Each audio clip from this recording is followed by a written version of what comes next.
दोस्तों, आज हम एक ऐसी रियलिटी चेक करने वाले हैं जो दिमाग हिलाकर रख देगी। सीरियसली, सच्चाई वैसी बिल्कुल नहीं होती जैसी हमें दिखती है। एग्जैक्टली हमारा खुद का दिमाग हमसे खेल जाता है। हमारी एक्सपेक्टेशंस खुद रियलिटी को बदल देती हैं। ये डिस्कशन ना सच में माइंड बेंडिंग होने वाला है। तो चलिए इस एक्सप्लेनर में एक डीप डाइव लगाते हैं। देखते हैं कैसे हमारा माइंड हमें ही धोखा देता है। इमेजिन कीजिए अर्ली 1900s का जर्मनी। एक घोड़ा है और क्लेम ये है कि वो मैथ्स के कॉम्प्लेक्स फ्रैक्शन सॉल्व कर लेता है। वेट एक घोड़ा मैथ सॉल्व कर रहा है? हाँ, मल्टीप्लाई, डिवाइड, डेट्स बताना, यहाँ तक कि जर्मन लैंग्वेज रीड करना। कम ऑन यार, ये किसी सस्ते मैजिक शो की चीप ट्रिक लग रही है। I absolutely don't by this. एक जानवर कैलकुलेशंस कैसे कर सकता है? इम्पॉसिबल। यही तो कैच है। साइकोलॉजी में इस कॉन्सेप्ट को ऑब्जर्वर बायस कहते हैं। मतलब जब ऑब्जर्वर की खुद की बिलीव्स और एक्सपेक्टेशंस उसके कलेक्ट किए हुए डेटा को चुपके से बदल दें। ओ समझ गई, जैसे अपने देसी स्कूल्स में होता था ना, एक स्ट्रिक्ट टीचर है, क्लास का टॉपर कोई मिस्टेक करे तो टीचर इग्नोर करके फुल मार्क्स दे देता है, क्योंकि एक्सपेक्टेशन थी ना कि टॉपर है तो सही होगा। लेकिन वही सेम मिस्टेक कोई बैक बेंचर करे तो सीधा रेड पेन और फेल। Bang on example. अब आते हैं हमारी पहली केस स्टडी पर, द क्लेवर हैंड्स इल्यूजन। इस फेमस घोड़े का ओनर था Wilhelm von Osten. Let's see ये पूरा इल्यूजन था क्या। तो मैं मान लूं कि उस टाइम के पढ़े लिखे लोग बेवकूफ बन गए थे। ट्रिक क्या थी एग्जैक्टली? एक्चुअली 1904 में 13 एक्सपर्ट्स की एक कमीशन ने इस घोड़े को क्लीन चिट दे दी थी। उन्हें लगा वो जेन्युइनली स्मार्ट है। पर फिर एक हाईली स्केप्टिकल साइकोलॉजिस्ट आए, ऑस्कर फंक्स्ट। उन्होंने एक्सपोज करने का एक मास्टर प्लान बनाया। स्टेप 1, रैंडम लोग घोड़े से सवाल पूछेंगे, ओनर नहीं। एंड शॉकिंगली घोड़े ने सही जवाब दिए। दूसरे लोगों के साथ भी सही जवाब। ओके, अब मुझे थोड़ा डर लग रहा है। स्टेप 2 क्या था फिर? स्टेप 2 था ब्लाइंड टेस्टिंग। सवाल पूछने वाले को खुद आंसर नहीं पता होगा, यानी हैंड्स को नंबर्स दिखेंगे पर क्वेश्चनर को नहीं। और यहां मिलता है सबसे बड़ा रियलिटी चेक। जब क्वेश्चनर को पहले से आंसर पता था तो क्लेवर हैंड्स की एक्यूरेसी 89% थी, ऑलमोस्ट फ्लॉलेस। वाओ! और जब क्वेश्चनर ब्लाइंड था, जब उसे खुद आंसर नहीं पता था, तब क्या हुआ? एक्यूरेसी सीधा 6% पर आकर गिरी। इंसान का नॉलेज गायब, घोड़े का मैथ्स गायब। व्हाट? तो घोड़ा सच में चीट कर रहा था? पर कैसे? वो इंसानों का माइंड थोड़ी पढ़ सकता है यार। माइंड नहीं, अनकॉन्शियस बॉडी लैंग्वेज पढ़ रहा था।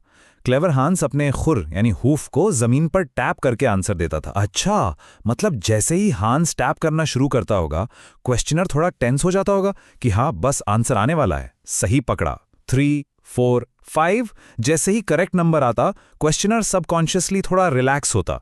हांस इन्हीं सटल ह्यूमन क्यूज को देखकर टैप करना रोक देता। वो मैथ्स नहीं जानता था, वो सिर्फ इंसानों की टेंशन और रिलैक्सेशन को मास्टर कर चुका था। चलिए अब टाइम ट्रैवल करते हैं 1963 में। एक और classic experiment, smart rats versus dull rats.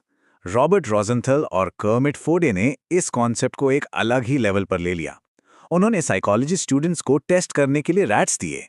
Students को बताया गया कि रैट्स की 2 कैटेगरीज हैं। पहली थी मेज ब्राइट, यानी सुपर स्मार्ट, मेज सॉल्व करने के लिए स्पेशली ब्रीड किए हुए जीनियसेस। और दूसरी कैटेगरी क्या थी? Maze dull, dim witted, slow, basically stupid breed. अगर मैं वहां होती और मुझे मेज ब्राइट वाले रैट्स मिलते तो मैं तो फुल बेट लगा लेती कि मेरे ही रैट्स जीतेंगे। ये तो ऑब्वियस है। एग्जैक्टली वही हुआ। उन्हें एक टी मेज सॉल्व करना था। रूल बहुत सिंपल था। एक हॉलवे में सीधे जाओ, फिर टी पॉइंट पर आकर लेफ्ट या राइट चूज करो। एक साइड ग्रे थी, एक वाइट। और सही साइड पर फूड या रिवॉर्ड रखा होगा? करेक्ट। अगर रैट ग्रे चुने तो रिवॉर्ड। स्टूडेंट्स को 5 दिन तक इन रैट्स की स्पीड और करेक्ट चॉइसेस का डेटा नोट करना था। हर रैट के साथ दिन में 10 बार टेस्ट होता था। और जैसा एक्सपेक्ट किया गया था वही रिजल्ट आया।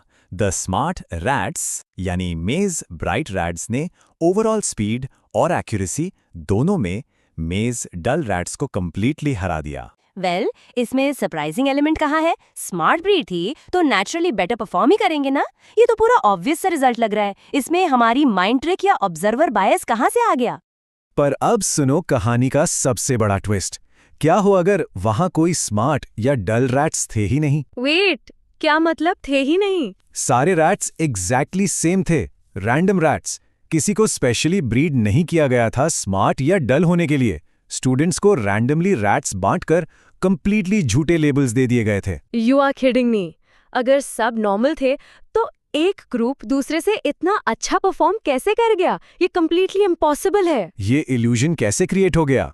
साइंस की भाषा में इसे एक्सपेरिमेंटर एक्सपेक्टेंसी इफेक्ट कहते हैं। जब रिसर्चर की खुद की उम्मीद उसके रिजल्ट्स को सीक्रेटली वैसा ही बना दे जैसा वो एक्चुअली चाहता है। पर प्रैक्टिकल टर्म्स में ये हुआ कैसे? घोड़े ने तो चलो ह्यूमन बॉडी लैंग्वेज पढ़ ली थी, पर ये नॉर्मल चूहे अचानक फास्ट कैसे दौड़ने लगे?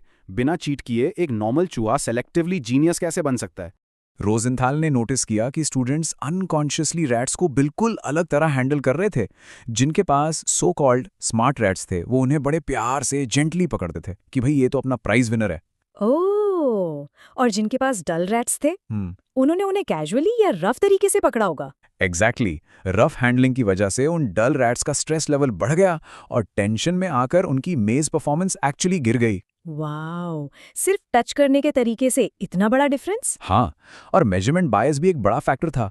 स्मार्ट रैट जब फिनिश लाइन पर आता तो स्टूडेंट्स एक्साइटमेंट में आकर अपनी स्टॉप वॉच शायद 1 मिलीसेकंड पहले रोक देते थे। इन टाइनी अनकॉन्शियस डिटेल्स ने मिलकर एक मैसिव गैप क्रिएट कर दिया डेटा में। तो इस अजीब माइंड ट्रिक का सोल्यूशन आखिर क्या है? साइंस ऐसी गलतियां फ्यूचर में कैसे रोके? सोल्यूशन बड़ा सिंपल है, ब्लाइंड ऑब्जर्वर्स। मेक सेंस, क्योंकि अगर चेक करने वाले को पहले से कुछ पता ही नहीं होगा तो वो अपना बायस भी टेस्ट में नहीं ला पाएगा। जैसे उन स्टूडेंट्स को बस चुपचाप रैट्स दे दिए जाते बिना कोई स्मार्ट या डल का टैग लगाए, तो रिजल्ट्स अनबायस्ड आते। बिल्कुल सही जवाब। साइंस में सॉलिड और एक्यूरेट डेटा के लिए ब्लाइंड टेस्टिंग बहुत जरूरी है। ऑब्जर्वर्स को एक्सपेक्टेड आउटकम्स के बारे में पूरी तरह ब्लाइंड होना चाहिए ताकि हमारा अपना ही दिमाग हमारी रियलिटी के साथ ना खेले। 1 मिनट, ऑब्जर्वर बायस और ये सारी माइंड ट्रिक्स तो मैं डीपली समझ गई, पर मेरे दिमाग में एक और तगड़ा क्रॉस क्वेश्चन आ रहा है। हम कह रहे हैं कि साइकोलॉजी स्टूडेंट्स को रैट्स की स्मार्टनेस नापनी थी, पर स्मार्टनेस या इवन एंगर और सैडनेस जैसे कॉन्सेप्ट्स तो टोटली इनविजिबल होते हैं ना। साइंस इन हवाई कॉन्सेप्ट्स को मेजर कैसे करती है? स्मार्टनेस या एंगर नापने का कोई थर्मोमीटर तो मार्केट में नहीं मिलता। ब्रिलियंट क्वेश्चन, और एग्जैक्टली यही होगा हमारे अगले एक्सप्लेनर का मेन टॉपिक। हम डीप डाइव करेंगे 2 बहुत ही पावरफुल साइंटिफिक कॉन्सेप्ट्स में, ऑपरेशनल डेफिनेशन और कंस्ट्रक्ट वैलिडेशन। हम देखेंगे कि साइंस आखिर इन इनविजिबल इमोशंस को हार्ड नंबर्स में कैसे बदलती है। Until then, keep questioning everything you see.